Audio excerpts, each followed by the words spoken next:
Bon, petite vidéo en moto pour une fois, comme vous avez pu le voir, j'ai changé de moto. Ouais, j'ai vendu la Bandit il y a à peu près un an. Puis je suis parti sur un autre 4 cylindres, un petit S1000 XR. Ouais, voilà, que j'ai acheté l'année dernière du coup. Bon, ça fait un petit peu de temps par rapport au moment où je tourne cette vidéo là, mais bon, voilà, ça m'avait fait toujours envie.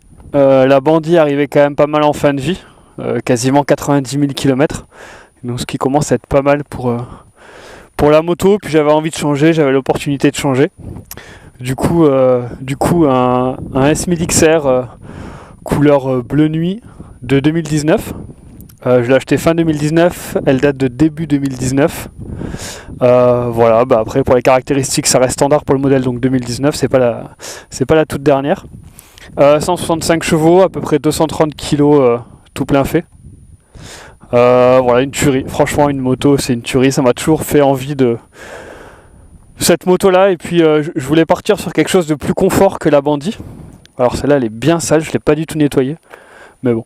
Ouais, plus confort que la Bandit. Parce que franchement, c'est bien. Je me suis bien amusé avec. Mais j'avais envie de quelque chose un peu plus confort avec lequel je puisse m'amuser un petit peu plus. Alors, je voulais pas spécifiquement 160 chevaux, 165 chevaux, parce que franchement, c'est énorme. Pour info, je roule tout le temps en mode pluie pour aller bosser, tout ça. Puis en balade, je roule en mode road, voire dynamique. Mais ouais, 140 chevaux, c'est largement suffisant, hein. Le mode pluie fait 140 chevaux. Donc du coup, voilà. Franchement, j'en suis super content. Du coup on reste quand même dans le 4 cylindres, 1000 cm3. Grosse différence par rapport à la Bandit, que ce soit au niveau conduite, au niveau philosophie, au niveau puissance forcément. Les amortisseurs ça n'a rien à voir. La selle c'est un confort de fou. Bon, elle était quasiment neuve quand je l'ai eu, parce que je l'ai eu à 1000 km, 1200. Et puis maintenant elle est à 8000 et quelques. 8200, donc ouais, voilà, j'ai fait 7000 km en un an. Voilà, quoi vous dire de plus, on va faire un petit tour ensemble. Mais ouais, super content, c'est une moto qui m'a toujours fait kiffer. J'adore cette philosophie d'avoir le contour en gros. Et puis ici on a la vitesse. C'est juste, on comprend que c'est secondaire par rapport à la philosophie de la moto. Ce qui compte c'est le tour minute.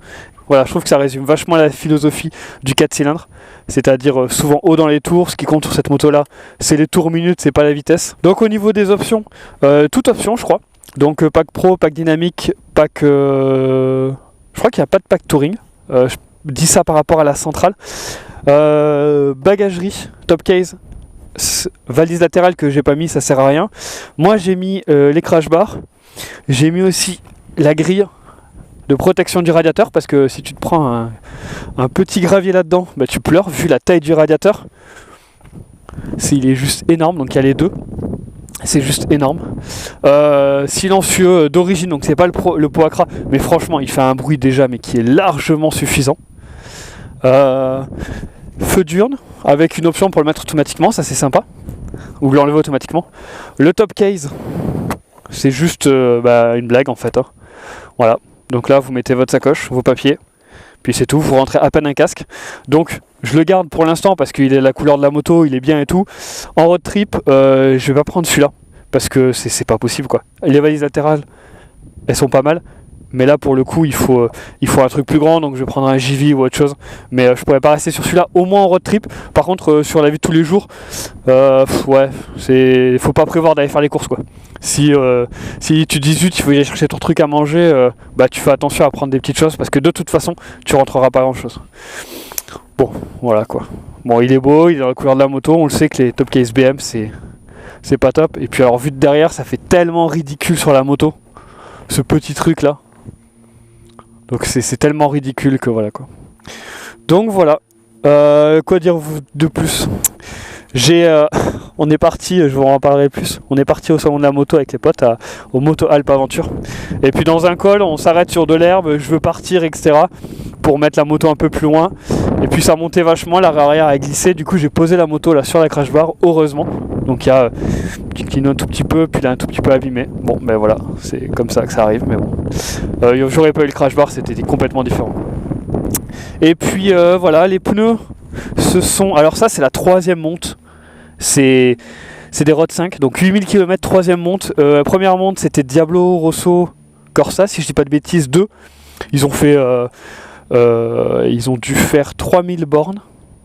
Ouais, ils ont fait 3000 bornes, dont 2000 avec moi. Bon, c'est des montres d'origine, c'est des hyper sports, ok, pas de souci.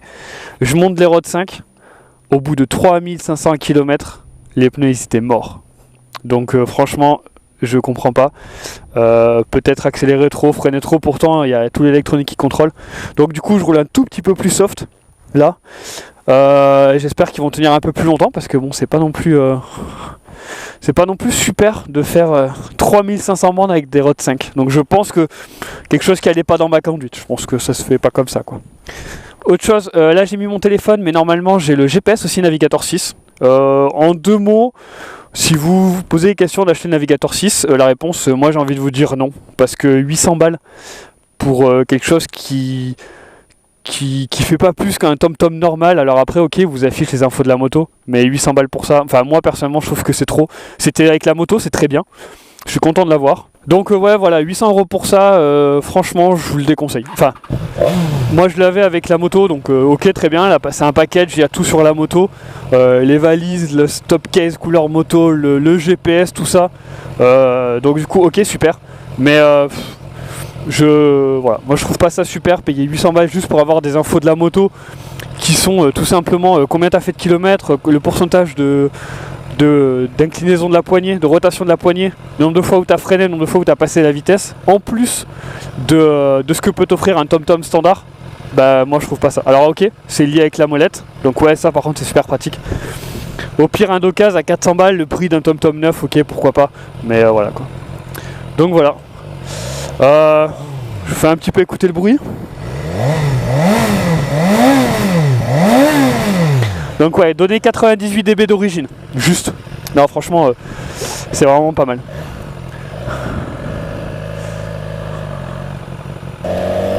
Donc voilà. Quoi vous dire de plus? Shifter Pro, pour ceux qui connaissent pas, c'est shifter up and down, donc ça veut dire que ça passe les vitesses sans embrayer quand on monte la vitesse et quand on la descend. Ça franchement c'est un régal. Alors là pour le coup franchement c'est quelque chose vraiment super, de toute façon je le voulais, c'est vraiment super pratique. En 2 mots on va parler un petit peu vite fait des 2-3 bricoles sur la moto. Après ça reste du BMXR standard, mais pour vous les présenter il y a 4 cartos. La première c'est Rain, donc 140 chevaux, 141 je crois exactement, 140 chevaux, assistance au maximum. Vous avez globalement l'ABS corner, le traction control qui est adaptable en fonction des niveaux de cartographie, des modes de cartographie. Vous avez en plus le contrôle de motricité en virage. Ça veut dire qu'ici vous avez un bouton, vous le verrez, il va s'activer de temps en temps. Et en gros il vous dit qu'il est en train de limiter l'accélération pour éviter que votre roue arrière dérape ou transmette trop de puissance. Alors ça l'avantage au moins, c'est que en mode même si on n'est pas en niveau de pluie etc, ça évite de faire patiner le pneu ou de trop user le pneu. Mais je pense que ça le met quand même vachement en contrainte, parce que il fait ça en fait avec la centrale inertielle. Plus la moto est inclinée, plus il va limiter l'accélération. Alors que si on est en mode dynamique pro, bah là il calcule même pas l'angle, en fait il te laisse accélérer comme un goré si tu veux, quitte à ce que tu te plantes ou pas quoi. Lui il le gère pas. Là en mode pluie il va limiter à maximum tout ça. Donc du coup mode pluie c'est vraiment le mode quand il pleut, 140 chevaux, aide au max, voilà. En mode road, vous avez 165 chevaux, vous avez un ABS corner, etc., qui est un contrôle de motricité dans les virages, qui lui est moins intrusif, mais il est quand même bien présent. On le sent notamment quand on est penché, qu'on accélère. Bah là, en fait, on sent que la moto, elle accélère plus, quoi. Et puis, voilà, là, il clignote. Voilà. Donc là, il clignotait, c'est qu'en fait, il contrôle ma motricité. Alors il a plu un petit peu, la route est un petit peu grasse, on va éviter de trop accélérer, mais on est en mode pluie. Non, là il le fait pas en ligne droite. Du coup, après le mode dynamique. Alors là le mode dynamique, c'est là où on commence à rentrer dans les enfers de la moto. Concrètement, vous avez un ABS corner qui est moins intrusif. Vous avez beaucoup moins de contrôle de motricité en sortie de virage. Donc vous sentez vraiment que vous êtes au fond du virage, que les compressions, les amortisseurs travaillent pour repousser la moto. Enfin, on sent vraiment que la moto elle travaille.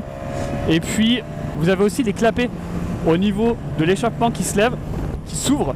Du coup vous avez des petits pocs à 5-6 000 et à 3-4 000. Alors ça c'est sympa, ça fait donc un bruit un peu plus rock, un peu plus sympa.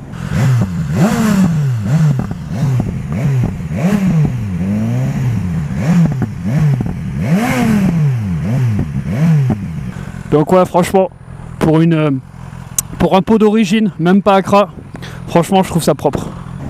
Et puis après vous avez le mode Dynamic Pro, où bah là c'est y a plus du tout d'aide.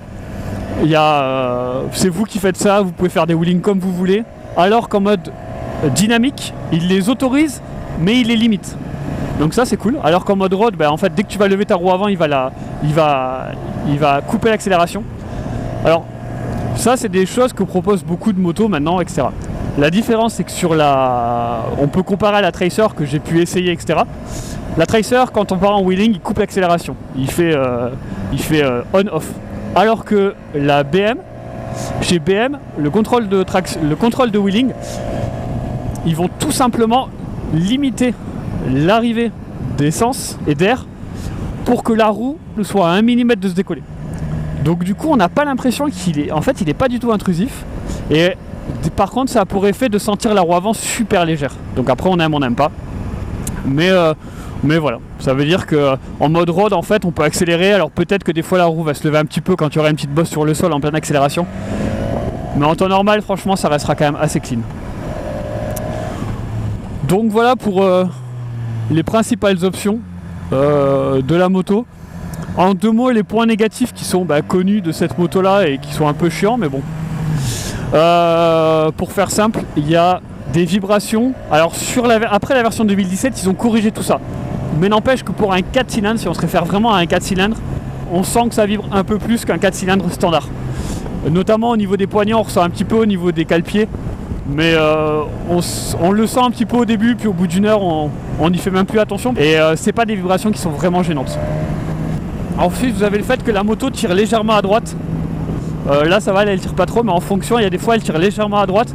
Du coup ça fait qu'avec le régulateur de vitesse, parce qu'il y a un régulateur de vitesse avec la moto, sur autoroute il faut compenser où elle tire à droite, donc ça c'est un peu chiant. Ça c'est vrai que c'est un peu chiant. Par contre, dès qu'on met un petit doigt sur l'accélérateur, la moto elle se remet droite instantanément. Donc je sais pas pourquoi ils ont fait ça.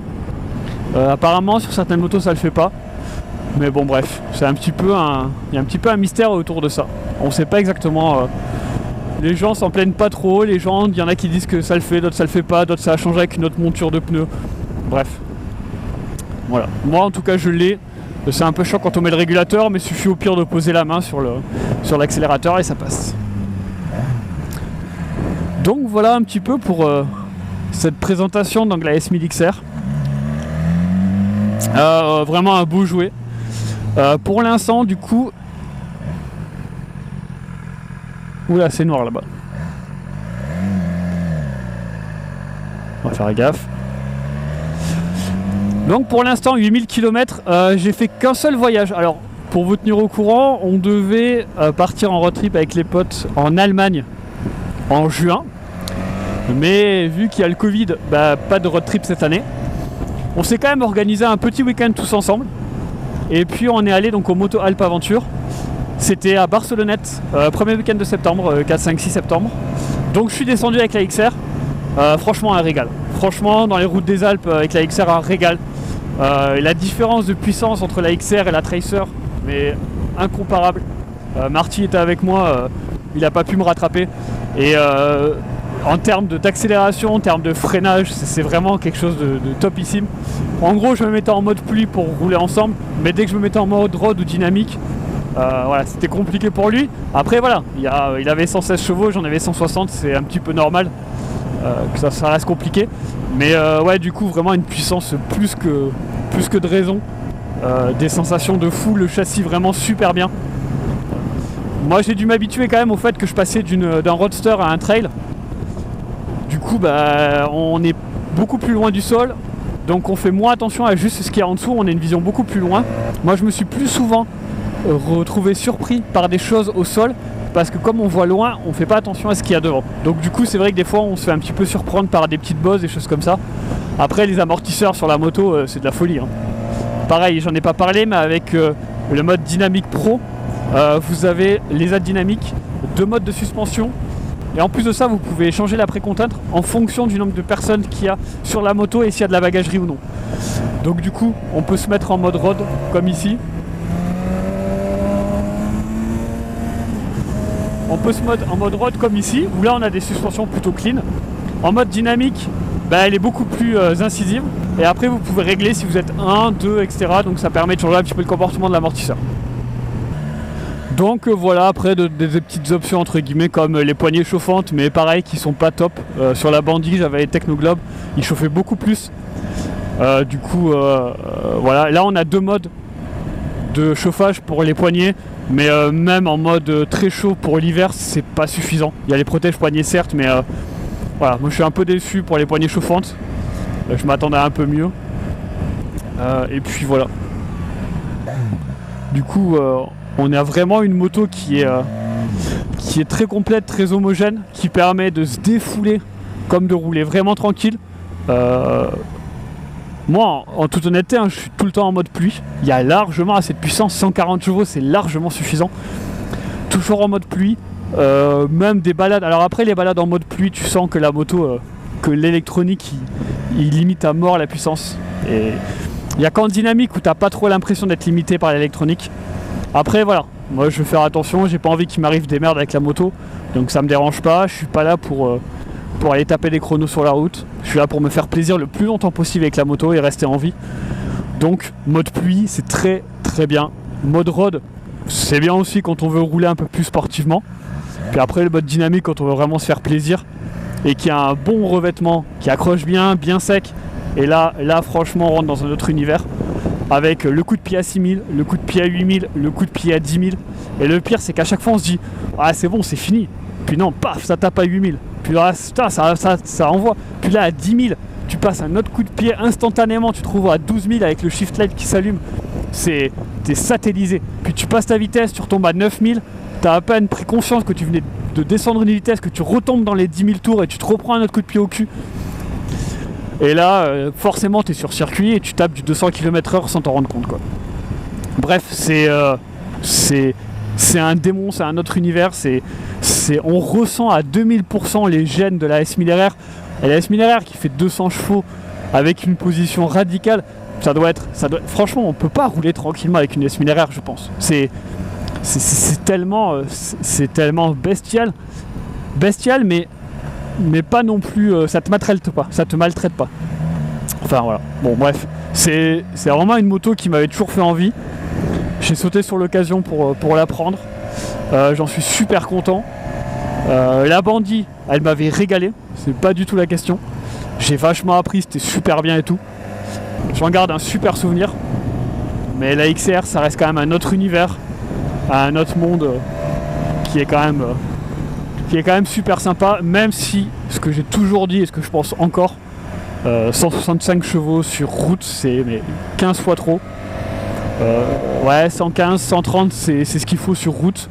Attention, hein, je dis pas qu'en dessous c'est pas exploitable, bien au contraire, hein, et on apprend beaucoup plus à exploiter 90 chevaux sur la route que 165 chevaux sur la route.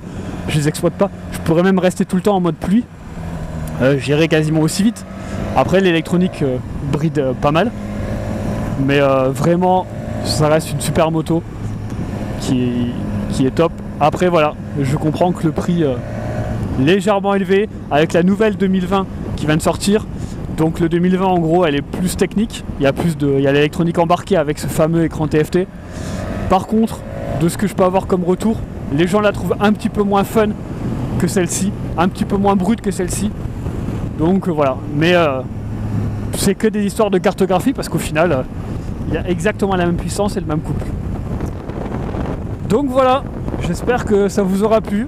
Je vous prépare une prochaine vidéo je pense sur un petit peu l'arsouille. Alors plus que l'arsouille parce que j'aime pas ce terme. Je prépare une vidéo sur comment rouler sportivement et un peu plus vite. Plutôt que les premières vidéos qui étaient vraiment en mode conduire safe, pas aller trop vite. Voilà. Là j'ai envie de faire une vidéo sur l'attaque, comment gérer l'accélérateur, le freinage, quand est-ce qu'il faut le faire, quand est-ce qu'il faut reprendre l'accélérateur. Donc je vais essayer de le tourner du coup sur la fin de l'année, en espérant qu'on a un créneau où il fasse beau. Parce que là je peux pas me permettre de rouler comme aujourd'hui là où il a plu juste avant. Donc du coup voilà, et puis je suis en train de vous monter l'Espagne qui a 2 ans. J'ai mis un peu de temps, j'ai fait l'épisode 1, j'ai quasiment fini l'épisode 2. Donc je vais vous publier les vidéos. Et puis voilà, on va essayer de continuer comme ça. Voilà, sur ce, je vous dis à plus. Ciao.